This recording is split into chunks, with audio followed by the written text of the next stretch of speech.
Welcome to the Buff Show. Today we got me and Mr. Ure Yeah, here. yeah. And what are we going to talk about today? We're going to talk about why it might be advantageous to purchase in the winter and also the cons Yeah. of it too. So, pros and cons to buying in the winter time.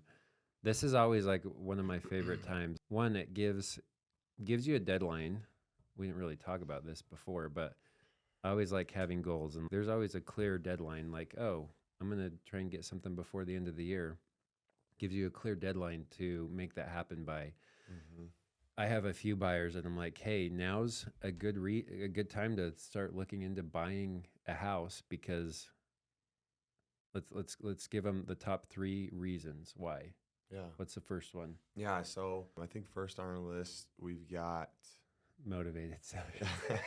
I was trying to figure out if it mattered the order, but Oh, yeah. it doesn't matter. Yeah. So motivated sellers. So a lot of sellers, they want to get this done before it gets freezing, before there's ice and snow, and they have to be moving all their stuff out in those conditions. Yeah. So yeah, they're more flexible in many ways that we'll go into because of that. Yeah. No, I have like a number of listings and I see it all the time. Every winter, people are like, man, we got to make a hard push if we want to get this sold before snow flies. Because if you think about it, you have holding costs for a seller. Like they got to pay the heat, the power. They have to worry about the property. If it's vacant, like it's even more of a hassle because like what if the pipes freeze or the furnace shuts off and we're unaware about it? Snow removal is another huge one. If we have a winter like we had last year, if you had a house in Utah, you were out shoveling your driveway every other day, it felt like. Yeah. Like it was so much snow, just nonstop. And if you have another house that you have to care for, like it's a pain in the butt. Yeah, there's real logistics that get involved.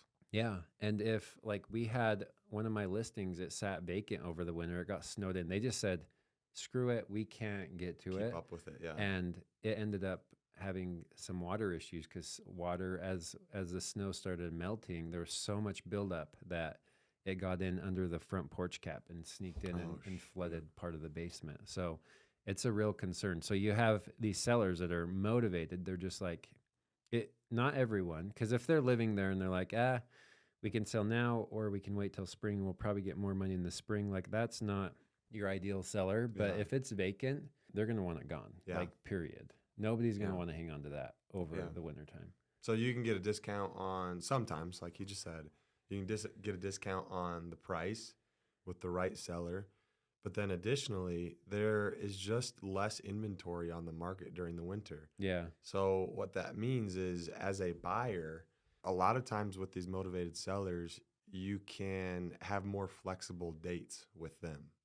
So if you're trying to get rid of your house, you're going to need to buy a house where the seller is working with you on your timeline to sell your house. It gets tricky, but again, if you got somebody that's motivated, it helps you line up those dates. Right. That's number 1, motivated sellers. Number 2, second reason why to buy in the wintertime is you get better pricing or terms. So especially in this market, we just did a market update podcast and sellers are getting roughly 95-96% of their list price. I would say you can get, I don't know the stats, but I know you can get more off of the list price in like leading up to winter than you can in the spring. Prices are always going up in the spring, and in the wintertime, it seems like they're more stagnant or even coming down just because people are willing to sell it at a discount just to have it off their hands. So I think smart sellers, they do look at like, man, if I have to hold on to this through the winter, it's going to cost me an extra, $5,000 and a lot of risk and liability. So they're better cutting their losses now, basically. I feel like if a seller is willing to sell during the winter, they've almost already acknowledged that they're going to get less for it than if they sold in the spring. So if they've already acknowledged that and told themselves that, then as a buyer, it's pretty likely that you'll get that. And when we look at those graphs for a year, it always dips down. As far as median sales price, it always dips down come winter. And closing and everything, which leads us to our third reason why to buy in the winter is there's less competition. Can you expound on that? Yeah. Well, if you look at the flip side of that, 12, 18 months ago, there was a ton of competition, right? And we all know what that did and what that drove. So if there's a ton of competition, then you have to offer more than maybe what the house is really worth to beat out the other offers. And you have to act on it like super quick. Right. And so it's the exact opposite if there's less competition. You've got flexible timeline. You can pay under market value. It opens a lot of doors, honestly, as a buyer if there's not a whole lot of competition out there. Right. Anytime you run into competition, it's going to instantly make you pay more, right? Because sellers are like, oh, I have a really valuable house. I have the leverage here. Yeah, you lose a lot of leverage if there's even one other buyer involved. But you know what people are doing in the wintertime? They're at Thanksgiving parties. They're at Christmas parties, or even starting now around Halloween. Like they're getting ready for trick or treating. Like people just start losing momentum in the wintertime. Like our business basically shuts down. That's why we're making this podcast, is in hopes for us to get more business for wintertime, right? Because it just gets so slow. And it's advantageous for the buyers if you are in a position like you can get a way better deal buying now. If you're willing to deal with it during holidays, when most people aren't, you'll get paid to do that. Right. So what are the downsides to buying a house in the wintertime? Well, it does kind of suck getting your friends and family to come help you move all your stuff in when it's freezing cold out.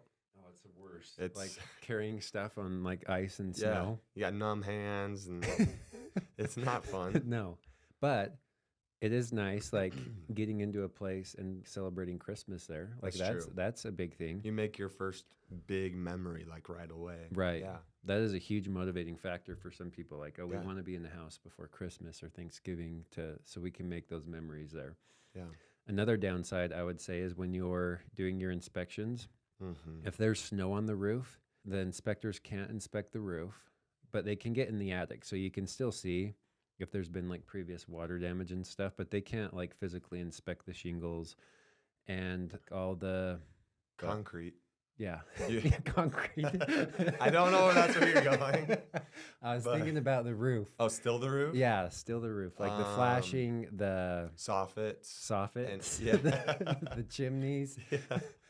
No, it's the rubber boots on like the pipes and stuff. The roof jacks and stuff. I just installed one for radon, and so anytime you have a roof jack up there, you want to like caulk around the pipes so that water doesn't run down, like and ice dams and stuff like that. Yeah, all the pipes coming out are sealed. Yeah, sealed well. Yeah. Okay. Gotcha. Yeah, because I had an issue, like this winter. We left town, came back, and there was like in our master bedroom, it had leaked in above the windowsill into our master bath, and I'm like, what the heck? It was an ice dam. Oh. And I still don't know where it came in at, but it just like it went away. So this spring I went up there and caulked around all the boots. There's like our electrical power pole like goes through that spot, and so I caulked all around it. I think it had ice dammed up, and then water was running down the electrical pole, and in between that rubber boot, like it was coming down inside there. There was just an ice dam big enough sending water down. So there's some downsides. Yeah. Anyways, that was a tangent. You can't inspect the roof. Another thing is you can't see the yard. Yeah. And the concrete, like you said. Well, like, trip hazards on sidewalks, driveways. Like, you don't know what condition that concrete is in if they didn't, like, shovel for your showing or your inspection. Like, oh, yeah. But, yeah, yard, you don't know if they kept up with it and they have great growing, live grass, or you don't know if you have sprinklers really, like you're relying on what they're saying. So it's nice to see that. But again, spring fever is like, it seems like it's been starting earlier and earlier. Like, it seems like now it's like February, March-ish, but that's when all the buyers start coming out. So if you can come out in October, like it can make a lot of sense. Any other downsides you can think of? I mean, it is a hassle and kind of a pain to be working on something like this during your holidays. Yeah. Like, it's not for everybody. But again, for somebody looking to walk into some equity, like this would be a pretty easy way to do that. Right. No, I agree. So what should people do if they're on the fence? If they're like, "Hey, I've actually been wanting to buy a house." What should those people do if they're considering it? I would say just start getting out there, looking at houses that are maybe a possibility for you to Mhm. work. If you find something in the fall that you fall in love with, great. Let's do something about it. And if you don't, like not a huge deal either. Just enjoy your Thanksgiving, Christmas calmly. We'll get back to it in the spring. Yeah, you have nothing to lose, Right. right? Right. By trying, as long as you have your ducks in a row. Yeah. I would say if you're on the fence, set a goal to, like, if you're like, "Hey, we want to try and make this happen," like set a goal and actively work towards that. If you don't find the house you love, there'll be more options in the spring, like Yeah. you said. But it's likely that if you put in enough reps or like going through enough houses, you'll find something that Mm-hmm. might just check all the boxes that works Yeah. out perfect for you. And then you can just, And you'll pay less for it. yeah, Yeah. it will be a better deal versus waiting for the spring when everybody else is getting ready to go out. And another thing that I would say is advantageous that we didn't really talk about is you get like our full attention, the lender's full attention, the title's full That's attention. true. Like in the spring, we get busy. Like Yeah. there's times I'm showing multiple buyers. Like I've done like 15, I think, showings in a day, like Yeah. between 3 different buyers, and it's just exhausting. And it's hard to keep up with everybody. Right. Now you get like your agent's full attention because they're less busy. Yep. That's a good point. So there's multiple advantages. I would say if you're on the fence looking into it, you should set the goal, be like, let's see if we can make this happen. And then just be like, we're going to go look at houses once a week on this night, Tuesday Mhm. night, we'll go look at 5 houses Yeah. and you just start putting in those reps, seeing what's out there. Then you can really get a good feel because you can never fully know a house based off of the pictures. Right. But when you get out there and you look at everything in the market that fits your parameters, you get a really good understanding. So I think it's a great hack for buyers looking to get a good deal on a property. So I agree. So we are here. We would love to help you guys if you're on the fence or interested in getting into something before springtime. Let's make it happen. Like now's a great time to get out there and start looking. Yeah. Thanksgiving morning, I will show you a house. Oh my gosh. I that's will. I'll Christmas do it. Eve.